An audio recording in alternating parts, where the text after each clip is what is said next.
Gas ഫോർമേഷന് വേണ്ടിയിട്ട് ആഹാരങ്ങളോട് ഒപ്പം തന്നെ നമ്മൾ കഴിക്കുന്ന രീതിയും വളരെ പ്രധാനമാണ്.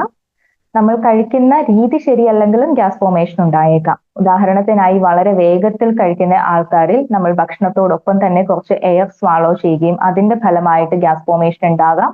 അതുപോലെ തന്നെ നമ്മൾ ഭക്ഷണം കഴിക്കുന്നതിനിടെ സംസാരിക്കുന്ന ആൾക്കാരിൽ അവർ എയർ സ്വാളോ ചെയ്ത് അതിന് ഫലമായിട്ടും ഗ്യാസ് ഫോർമേഷൻ ഉണ്ടായേക്കാം.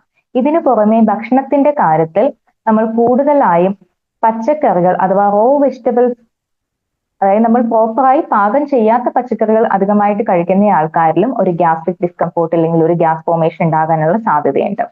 നമുക്ക് ഒരു ദിവസം 20 മുതൽ 30% വരെ ഫൈബർ അഥവാ നാരുകൾ മതി. അപ്പോൾ ആ ഒരു റിക്വയർമെന്റിനേക്കാൾ കൂടുതൽ അളവിൽ നമ്മൾ റോ വെജിറ്റബിൾ കഴിക്കുമ്പോൾ ഈ ഒരു ഗ്യാസ്ട്രിക് ഡിസ്കംഫോർട്ട് ഉണ്ടാകാൻ ഒരു കാരണമാണ് ആകുന്നത്. അതുപോലെ തന്നെ നമ്മൾ കൂടുതൽ എണ്ണ പലഹാരങ്ങൾ കഴിക്കുന്നവരിലും പ്രോസസ്ഡ് ഭക്ഷണം കഴിക്കുന്നവരിലും ഈ ഒരു ഗ്യാസ് ഫോർമേഷൻ ഉണ്ടാകാനുള്ള സാധ്യത ഏറുകയാണ്.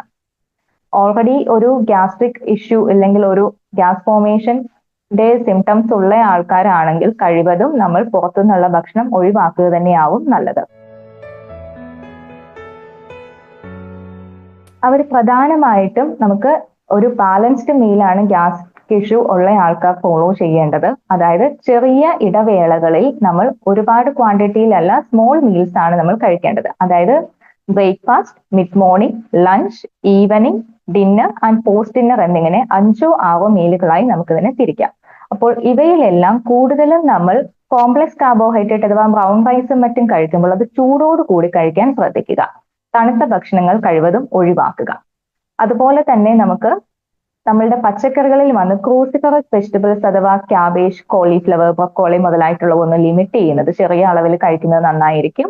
ഓൾറെഡി ഗ്യാസ്ട്രിക് ഇഷ്യൂ ഉള്ള ആൾക്കാർ തക്കാളിയുടെ പ്രോഡക്ട്സും ഒന്ന് നമ്മൾ ലിമിറ്റ് ചെയ്യുന്നത് നന്നായിരിക്കും. അതുപോലെ തന്നെ സോഡിയം അല്ലെങ്കിൽ ഷുഗർ കണ്ടന്റ് കൂടുതലായിട്ടുള്ള പാനീയങ്ങൾ, കാർബണേറ്റഡ് ബിവറേജസും മറ്റും ഒന്ന് ഒഴിവാക്കേണ്ടതാണ്. നമ്മൾ എണ്ണയിൽ വറുത്തു കോരിയ ഭക്ഷണങ്ങളും ഒരുപാട് പ്രോസസ്ഡ് ആയിട്ടുള്ളതും ഷുഗർ കൂടുതലായി അടങ്ങിയിട്ടുള്ള പേസ്ട്രി മുതലായിട്ടുള്ള ഭക്ഷണങ്ങളും നമ്മൾ കംപ്ലീറ്റ് ആയിട്ട് അവോയ്ഡ് ചെയ്യേണ്ടതാണ്. ഇത്രയുമാണ് നമ്മൾ ഒഴിവാക്കേണ്ടത്, ശ്രദ്ധിക്കേണ്ടതുമായിട്ടുള്ള പ്രധാന കാര്യങ്ങൾ. നമുക്ക് ഓൾറെഡി ഒരു ഗ്യാസ്ട്രിക് ഇഷ്യൂ വന്നൊരു ഇമ്മീഡിയറ്റ് റെമഡി ആണെങ്കിൽ നമുക്ക് പല ഹോം റെമഡീസ് തന്നെ ട്രൈ ചെയ്ത് നോക്കാവുന്നതാണ്. അതിലൊന്നാണ് നമ്മൾ ഒരു പിഞ്ച് ജീരകം ഇട്ട് തിളപ്പിച്ച വെള്ളം നമ്മൾ ചെറിയ ചൂടോട് കൂടി കഴിക്കുന്നത് ഈ ഗ്യാസ് ഫോർമേഷൻ അല്ലെങ്കിൽ ഒരു ഗ്യാസ്ട്രിക് ഡിസ്കംഫോർട്ട് ഉള്ള ആളിന് ആശ്വാസം നൽകിയേക്കാം.